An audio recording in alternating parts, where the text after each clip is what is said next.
आज हरिद्वार BHEL अनुसूचित जाति एम्प्लॉयज वेलफेयर एसोसिएशन एवं डॉक्टर भीमराव अंबेडकर शिक्षा सहभागिता कार्यक्रम के अंतर्गत राजीव जवाहर नवोदय विद्यालय व सैनिक स्कूल में वर्ष 2024-25 में चयनित सभी छात्र छात्राओं को सम्मानित करने के लिए एनुअल फंक्शन का आयोजन किया गया।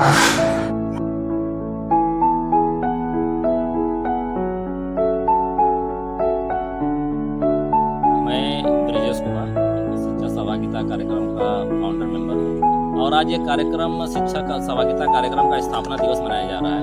आज ही के शुभ दिन इस कार्यक्रम की नींव पड़ी थी और धीरे धीरे 2014 से कार्यक्रम प्रारंभ होते हुए आज 2025 हो गया। पूरे 11 सालों में इस कारवां को लगातार बढ़ाया जा रहा है और ये कार्यक्रम लगातार प्रगति की तरफ अग्रसर है जो उन्नत ऊंचाइयों को छू रहा है। क्या है थोड़ा इस विषय में बताएं।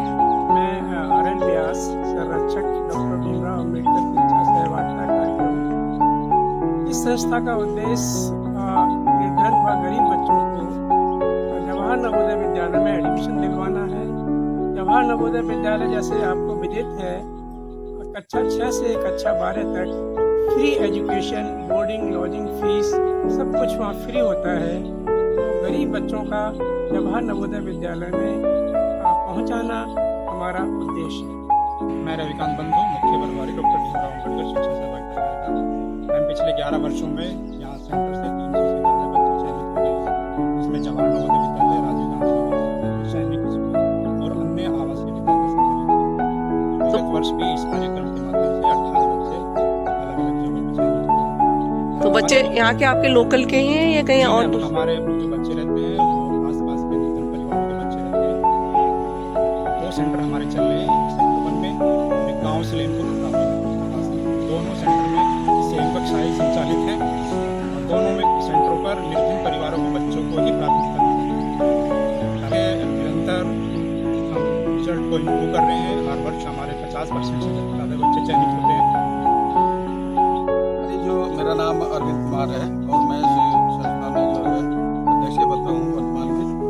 और हमारी वर्तमान की जो इसमें योजनाएं हैं अन्य जगह जैसे हमारे 2 सेंटर हैं, अन्य जगह पर भी जो है सेंटर खोलने की योजनाएं हैं अन्य गाँव में, ताकि और लोगों को भी शिक्षा का जो प्रसार है वो मिल सके और बच्चे अधिक से अधिक जवाहर नवोदय विद्यालय में जा सकें। और हमारी योजनाएँ हैं 10th के 12th के बच्चों के लिए एक लाइब्रेरी, ऑनलाइन क्लासेस के लिए भी हम धीरे धीरे व्यवस्था कर रहे हैं ताकि दूर दूर तक इस सेंटर का प्रभाव जो है सभी बच्चों को जो निधन जो यहाँ तक नहीं आ सकते, गांव में जो बच्चे रहते हैं उन तक भी हमारे जो शिक्षण संस्था का जो वैल्यू है, जो नाम है और अधिक से अधिक बच्चे यहाँ से सेंटर से पढ़ते हैं उन तक भी वो शिक्षा जा सके, इसके लिए हम हमेशा प्रयास करते हैं।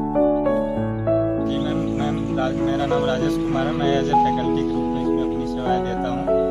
जी मैम, जैसा कि आपने एक क्वेश्चन किया कि यहाँ पे पढ़ाई के अलावा भी खेल कूद का भी प्रोग्राम किया जाता है, तो आपने सही बोला है।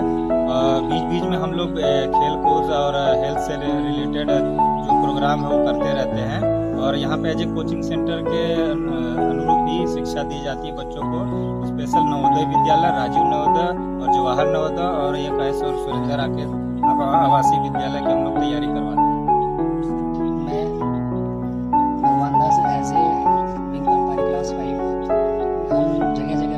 लगाते हैं आसपास के जितने भी हमारे एरियाज़ हैं वहाँ से हम निर्धन बच्चों को चयनित करते हैं जिनके माता पिता गरीबी रेखा से नीचे हैं, उनको हम चयनित करते हैं, अपने यहाँ सेंटर पर लाते हैं और उनकी फिर कोचिंग स्टार्ट करते हैं जीरो से।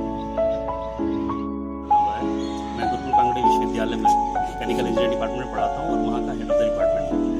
और अम्बेडकर भवन जो है बहुत कई सालों से, इसका आज 11वां स्थापना दिवस भी है, कई सालों से बच्चों को पढ़ाने की दिशा में कार्य कर रहा है और बच्चों को यहाँ से ज्ञान प्राप्त करने के बाद स्कूलों के अलावा स्कूलों के अतिरिक्त बच्चों को यहाँ से ज्ञान प्राप्त करने के बाद अलग अलग जगह पे अलग अलग मुकामों पर उपलब्धि हासिल होती है और कई जगह पर सेलेक्ट भी होते हैं बच्चे, जैसे जिनमें जवाहर नवोदय विद्यालय है, सैनिक स्कूल है और इस तरीके से कई जगह पर जाकर के बच्चे अपनी प्रतिभा दिखाते हैं और बहुत अच्छा काम कर रहे हैं और अच्छी अच्छी जगह पर जाकर के अपना योगदान देते हैं। और कुछ बच्चे ऐसे भी हैं जो कि देश के, राष्ट्र के निर्माण में अपनी सहभागिता निर्धारित करते हैं।